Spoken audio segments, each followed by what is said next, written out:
Watch this. Most players drop their hand lower for heavier backspin, but that one instinct is exactly why you keep hitting the net. When your opponent pushes a backspin ball at you, how often does this happen? You clip the edge, you hit the handle, you miss the ball entirely. It's incredibly frustrating. Against backspin, these mishits happen all the time. Watch, the ball catches the rim or it jams into your hand. With heavy underspin, it gets even worse. Today I want to give you a clear framework. Learn to read the spin level and set your hand height to match. Next, so does heavier spin mean a lower hand? Let me explain. We classify backspin into 3 levels.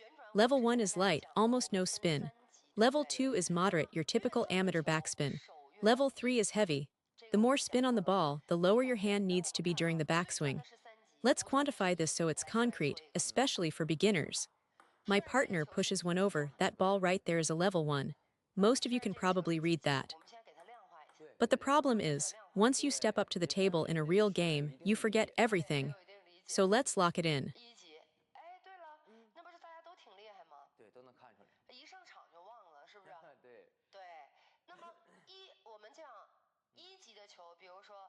For a level 1 push, light backspin, set your backswing roughly at table height. Watch, my racket sits level with the table surface. From here I can loop it over comfortably. That's your reference point for level 1.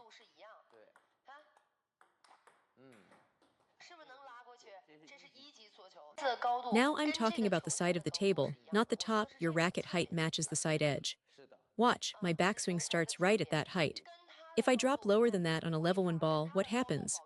On a soft loop it might land, but the moment I commit full power, the ball sails long every time. This is exactly why so many players can't attack after their own serve.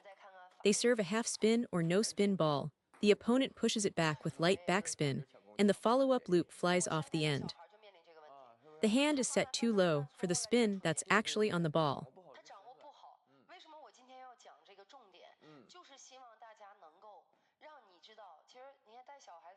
You'll notice that without real force you can sometimes get the ball on the table anyway.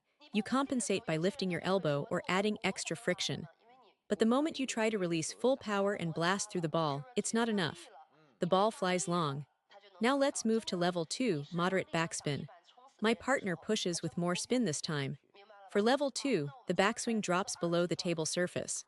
This is the most common spin you'll face in amateur play, ordinary, everyday backspin.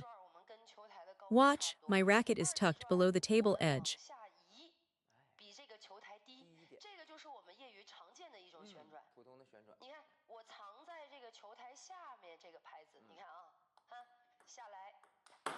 See, I can still loop it cleanly from down here.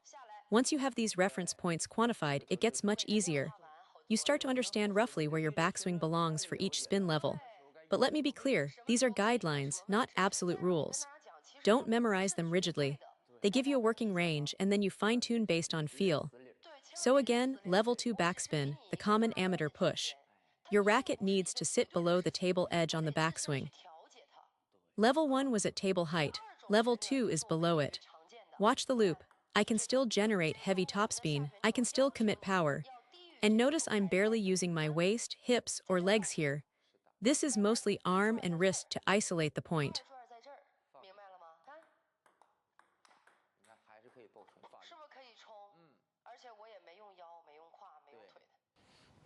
Even with minimal body rotation, the ball still loops on. The key is where your hand sits. That height determines everything. Now some of you might say, I pull my racket back to my hip so it's already low. But I'm not talking about how far back you swing. I'm talking about the vertical height of the racket.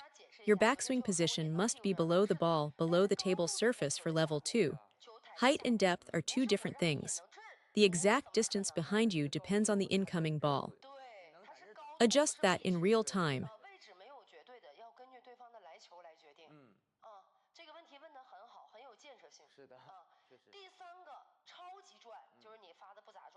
Now level 3, super heavy backspin. Your opponent chops hard, slicing down steeply on the ball. If you try to loop this the same way, the ball dives into the net. So where does the racket go? All the way down, practically at knee height.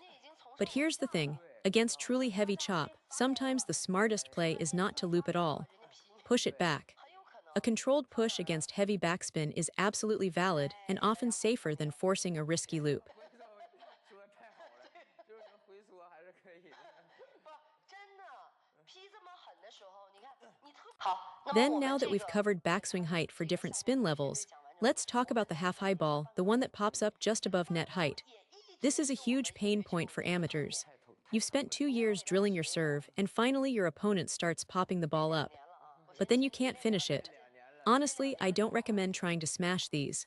In matches, the flat hit is error-prone on a half-high ball. Instead, let's learn to loop it. 好不容易把这 A loop on a half-high ball has a much higher margin for error and a much better success rate. Forget the smash, let's focus on the 这 loop. 球吧，我是真不建议大家打。我试过在比赛打的时候，它真容易失误。这样吧，咱们就学学怎么拉，行不行？因为拉它不会受你，就比如说你现在梆梆梆跳到150，它也 Even 能 at 拉。 150% effort, a loop still lands on the table. 因为以往 The tolerance is just so much higher. So let's talk about the backswing problem. When most of us see a half-high ball and opportunity ball, our first instinct is to wind up big, pull the arm way back. But think about the nature of this ball.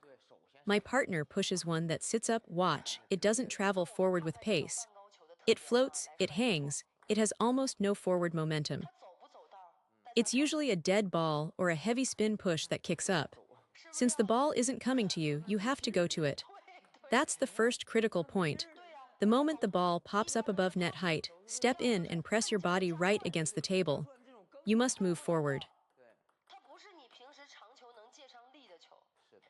那既然球不走，那我是不是得上去啊？要不它不就掉下来了吗？是不是？第一个关键点就是，当这个球一冒高，人就得贴着球台站了。你就得往前站了。你看这还回来。 Here's something important. When you serve a half and half, that side spin topspin blend, and the opponent's push pops up, that ball often curves back toward you.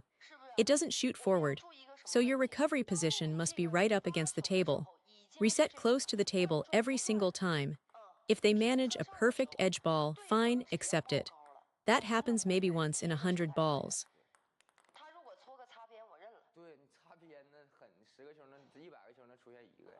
对，对，有概率。是吧？这是第一个问题。第四点，我 Now 们就 let's 教 talk 大家 about the actual loop on this half-high ball. The key is to contact the mid-upper part of the ball. How do you ensure that? Point the tiger's mouth, the web between your thumb and index finger, forward. This applies to both shakehand and penhold grips. Tiger's mouth forward. Second, when you loop, push the racket straight forward into the ball. There is no forearm snap here, no pulling the arm in.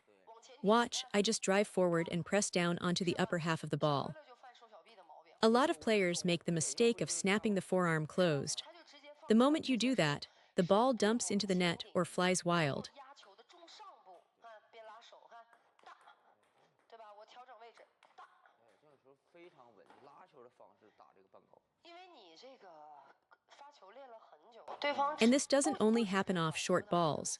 Your opponent will pop up long balls too. My partner pushes 1C. It's a half spin ball that sits up a little high and a little short. 有点短。 Watch how consistently this loop lands. Every single one goes on the table. Now compare that to trying to smash, way too many errors. 这种球假如 Master this method and you'll have a real edge in matches.